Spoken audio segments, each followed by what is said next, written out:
And all of them that are gathered here, let me start by apologizing to the organizers. I didn't know that today was Environmental Day. So when I wanted to leave this morning, they said it's Environmental Day, and I try as much as I can to stay within the law in Nigeria, as much as I can. Not that I always, but as much as I can, whenever I can. And I didn't put it. I thank the organizers and I thank World Igbo Congress for coming home and everything. I was just speaking to the chairman of this occasion, and I said, the problem within us and the Ndobaya Navavuna, I have a meeting. I had a meeting. So Ndobaya Navavuna a meeting. I want to make it too many leaders now. Too many leaders. Focus now. I went down for June. I go now. I went down for June. Find a good also school leader. Professor Wala say. Now, April 2008, and I remain the same today. April governor. So, governors are not office because governors are not Igbo leaders. 2008. That I'm one of them were not Igbo leaders. Igbo should have been defined their leaders. And an element, and when you just like those who do that one, I'm with different bodies. No one are able here. When I know one agent, or them back. I'm more funny. Now they're more than can disagree for them. My name is Ivan and mine now. Nigeria. Even a mine, kind of more even any day, anytime, you cannot go to a competition as a spectator and be looking for medal. You must go as a competitor. You must be prepared. I need to learn no. Why don't I get G5? And you know, what if you're in Nigeria? Even in Nigeria, na country that call Nigeria, na the even one. What even Nigeria one? What even one? We can determine our own future within the same enterprise called Nigeria.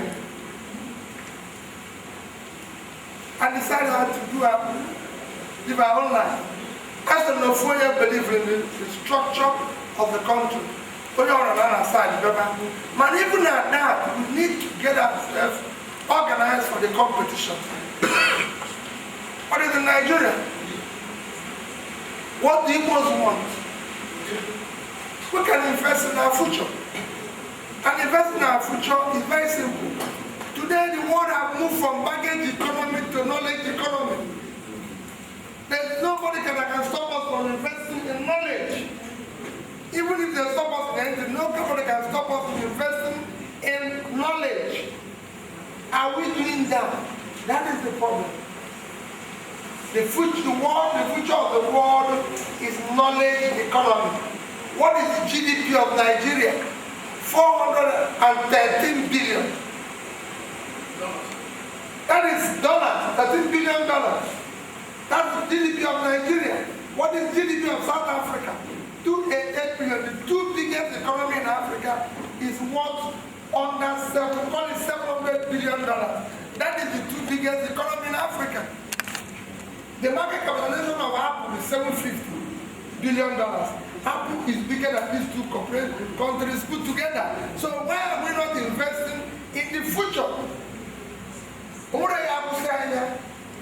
So when I was in office and everything, I said to people, let's invest in education.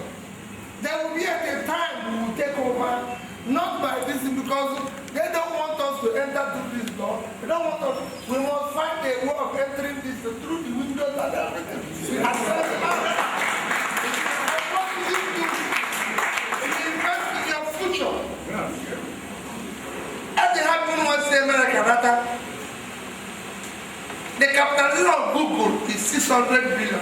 That is 150% of Nigerian GDP.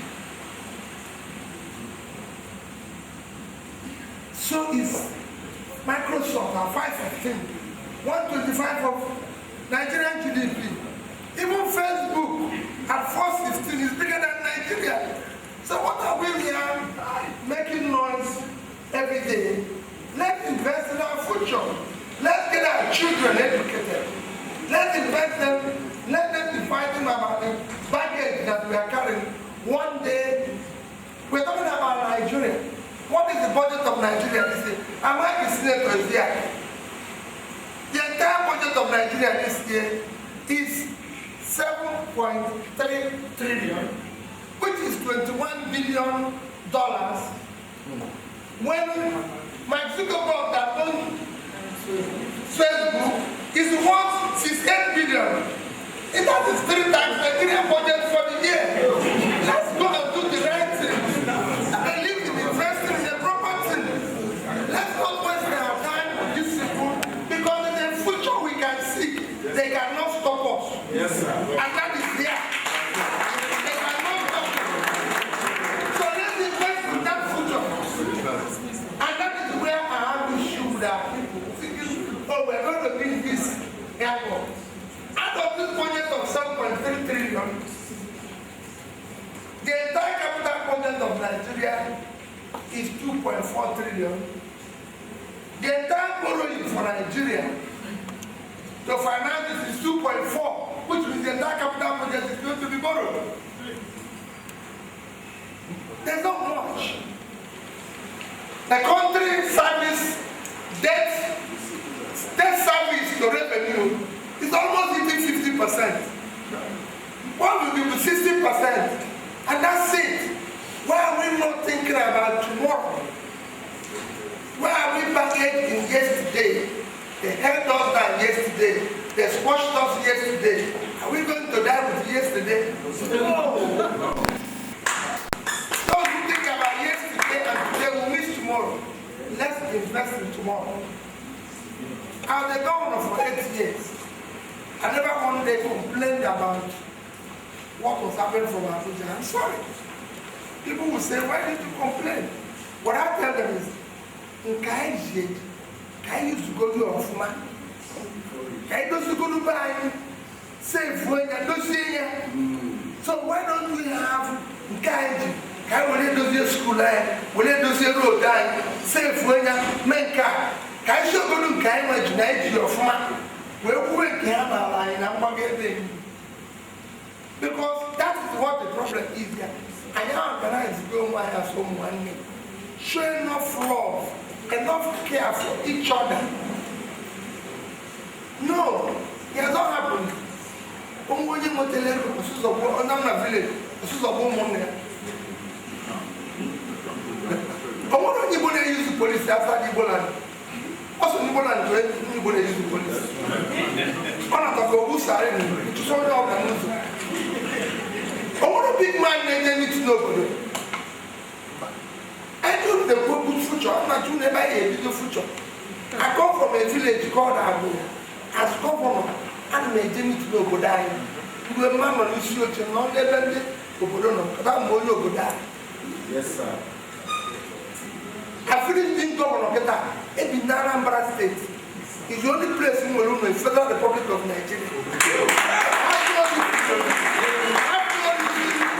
I want to bring in Moon and Abuja. I don't want Abuja. I don't know. Bring me out.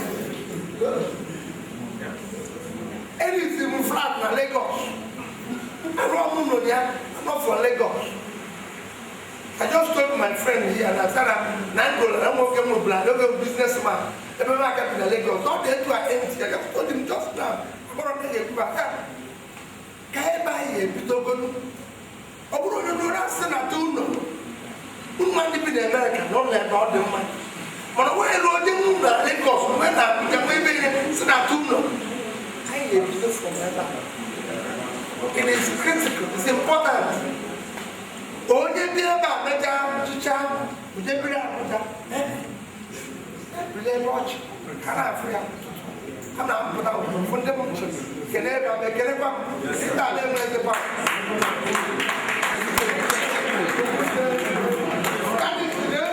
We need. I'm going to go to I don't know make noise. I said, I don't get noise. Not a noise. I don't get noise. Don't on my phone. Send the other test. I'm not very happy. You did this wrong. You did this wrong. I put you here. Everybody a bit of good. Then I tell her, what you have someone that may be back. Or when you call, then I can't do it. I want to go to Hakana. I am going to Nilo. So don't nothing happen. Not a man can and a man can. For neck kind of moon lines. I make it. What the Congress is here? Where's our government? Where's their deputies? Where's their commissioners? Where is this? Where's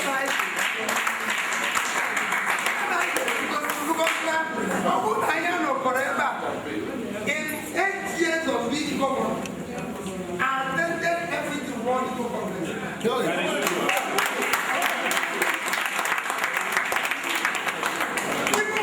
Even when they have problems, I try to intervene.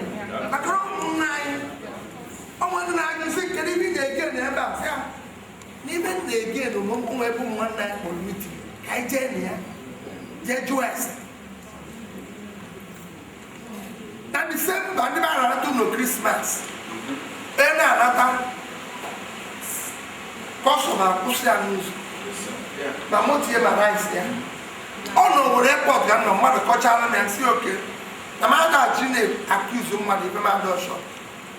Night year Lagos, said on night year Lagos, I said, why? Said, don't worry, no more joining me to one. But I can't play night year Lagos. Now we pull motor for Lagos. Now, but a bank put a van copy. So get back the cost. No, lose. I said, no. I'll show you what the test has in the car. Go over a beginning never happened. And you be there to have Opito will be seen. If you example, I didn't have you now. Onyabo, innocent, representing us here. Oh, we don't want to hijack. Open a man or a government. A man with factory are innocent today. Yes.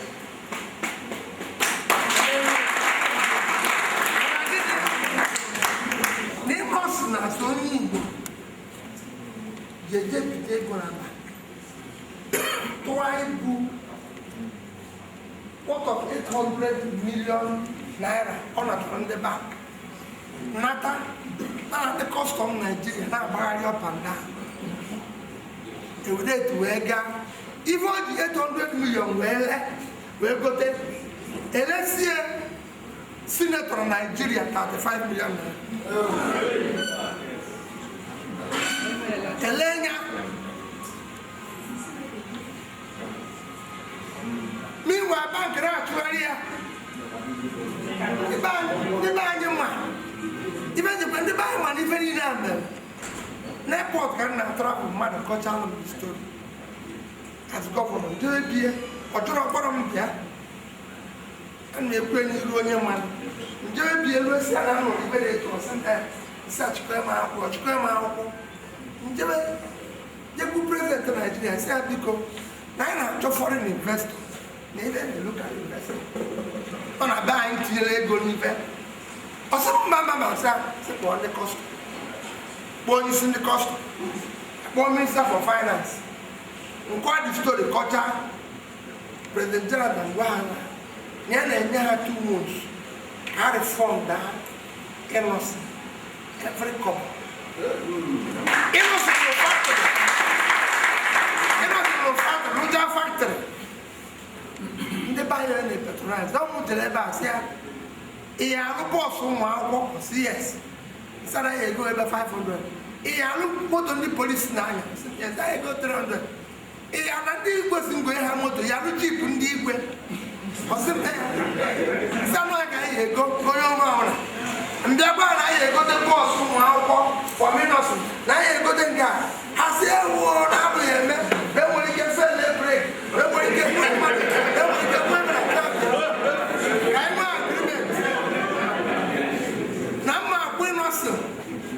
Yeah, Joanne, I may go more to 1,000 from innocent. I did not have my good work front. I go here, no before.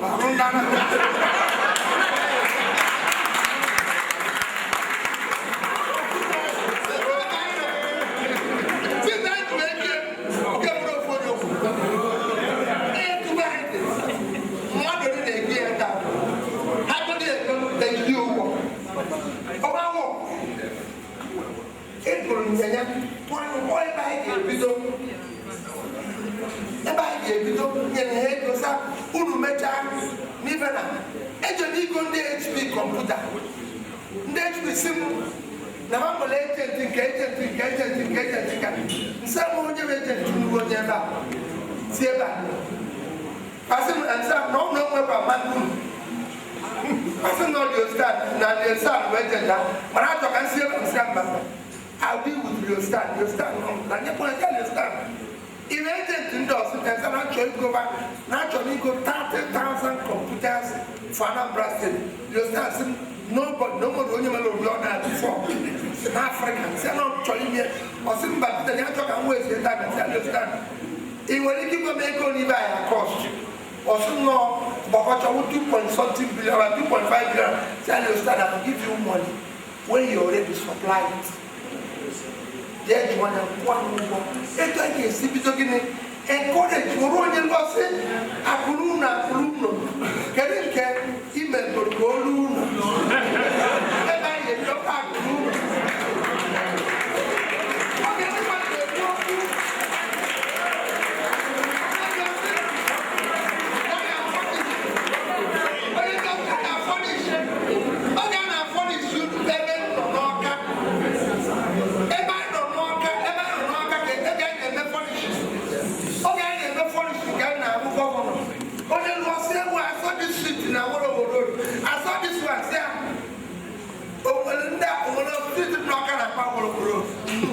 No city that Lagos. The boy I put to Sudan and also now the furniture. Sudan. Yeah, was that country and outside of the camera road just there. Ngia my bed. My ocean, my cage, and even in there. Go and see his factory in China. What about the China? I am one that and even I'm not really like I said. Oh, you know, the other opinion. I was a want to tell you that Uda phone Johnny Eba Bido. You take it another back all the 500 buses from our on our body. My refuse compact on in Ireland. Oh, nothing. God, I'm saying nothing. I don't consider. It's not another state in our world. Other factories, Kutix. I'm even Kutix are there. Omaruzo. It's about Kutix. Or the government, see if I do a Ruzo. The government may estimate 100 and something million naira. Kutis made estimate almost 60 million. You say, well, every government in the Kutis. I say, no government has done that. When they go to the Kutis, when only on our factory, I rather news was the Abbott. What am I trying to say? I am against your kind, your no, build a team, play competitive. Build a team, they're ready for competition. Wherever you know, even a man, I am to don't want your police. When the friendly does not have everything, but I want them to a person and a person. But I want them to who you resolve to check back, and you see, I say, oh, I have this and that. If you're too big to stay with your people, you shouldn't be their leader. Of course.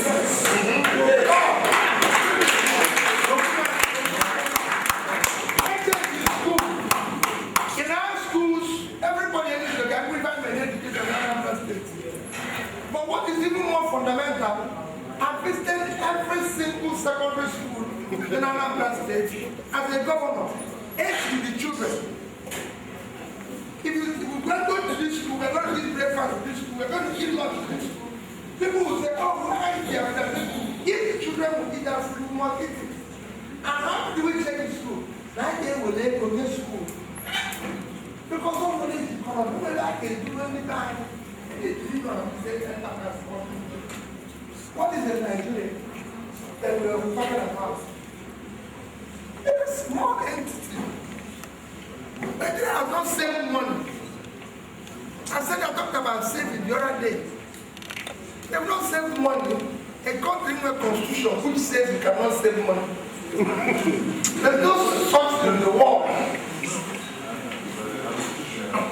They share everything they have. So how are we using it? So my dear people, as you do,